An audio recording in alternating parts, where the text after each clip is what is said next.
好，大家好，今天看笔电哦。那今天这台笔电呢，它的用途是要环岛，要玩游戏哦，还会开实况剪片这样子。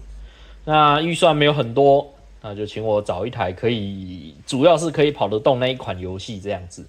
哦，那他要玩的游戏就跟我一起玩啦，就是战役。好，那我们现在这一台笔电呢，它的型号是 Katana 的那个15B13VFK 哦，那它的尾数是1471TW。OK， 那它这一台呢，它搭载的是13代的 i5 配4060。那之前也提过说，就是你不可能两个都强，你一定会有一个强一个弱。因为这 CPU 跟那个显示卡 GPU，他们两个就是会去抢那个固定的功耗。那我们这一台呢，它的记忆体没有阉割，它的固态硬碟也没有阉割，然后4060给的又是瓦数比较有解放的，所以以这台来讲玩游戏，我觉得是 OK。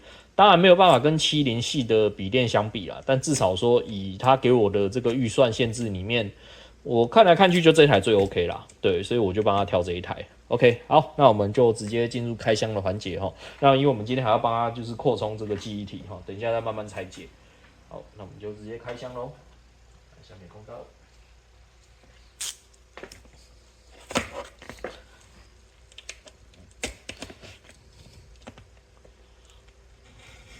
那我们这一个笔电它有送包包，有送滑鼠啦，那搭配的活动还蛮多的，所以我觉得如果你今天的预算是比较低的话，我会选这一台啦。如果我自己的话，我会选这台，对。但是如果你是有剪片比较高阶的需求，可能你还是要去选 i7 的就是了。好，那我们把笔电本体拿出来哦。哎呦，怎么今天的纸箱这么难开？好，老样子哈。那我们先看一下。笔电先拿旁边看一下里面有什么。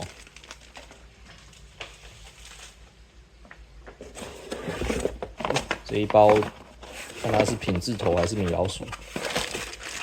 这个是米老鼠的头。哦，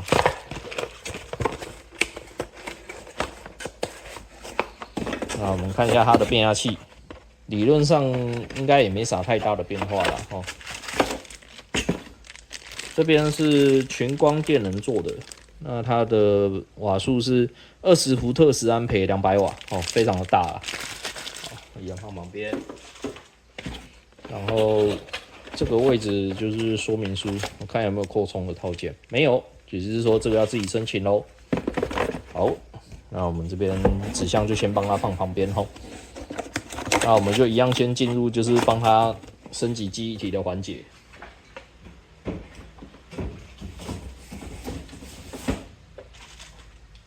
我先拿个东西垫一下。好就继续看哈。那我们这边的 I/O 部分呢，这边是 RJ45 的网路孔 ，HDMI Type C， 然后这个看起来是有支援萤幕输出的哦。好，然后 USB 3.0，然后耳机麦克风，电源指示灯。另外一边，那这边就是电源的充电座。USB 3.0、2.0 ，OK， 好，那我们就直接把它做拆解哈。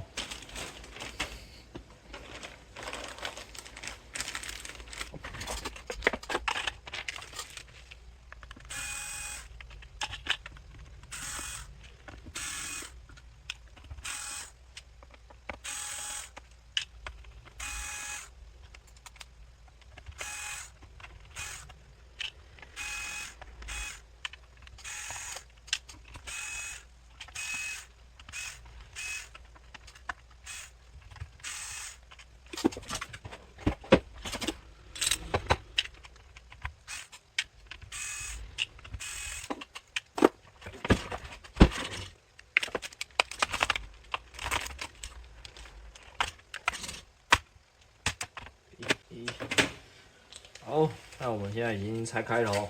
那我们这一次帮客人加装的是这个美光D55600 16G 的记忆体。那我们可以看到这边有一个 M2 的扩充槽。那这个扩充槽就是你要自己再跟我们买那个扩充的，要跟我们拿这个，跟我们买才会有啦。那这个就是你要跟我们买才会帮你装这一个扩充的支架。如果你在网络上买，就不会有这个东西了。哦，那我们这边就先帮他弄。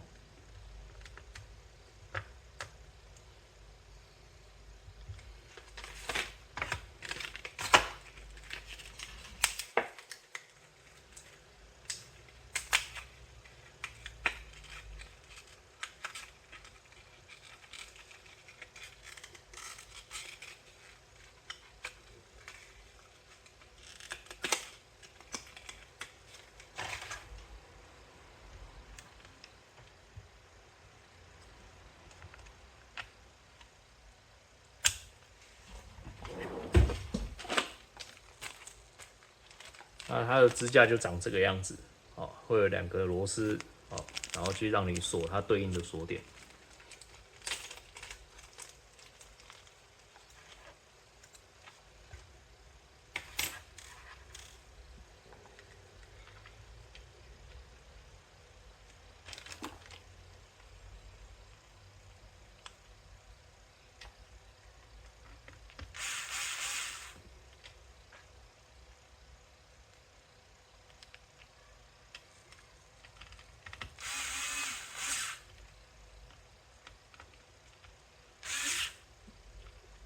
好 ，OK， 那我们就直接把它上电，把软体灌一灌咯。好，那我们现在已经把整台电脑的一些游戏软体全部都帮它灌好了。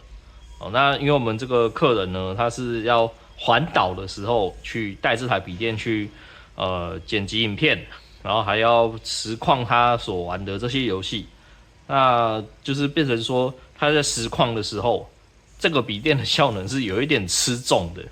那我们可能会建议说，他可以去善用那个 CPU 的内显去帮他辅助，好，达成让那个直播的效能，好，可以稍微就是可以不会那么钝啊。不然说真的，他给的这个要求用笔电来跑，其实会蛮卡的，就是因为他给我的预算蛮低的，所以变成我没有办法去选择那种高阶的机种。对，所以在这个预算内也只能选这一台了。对。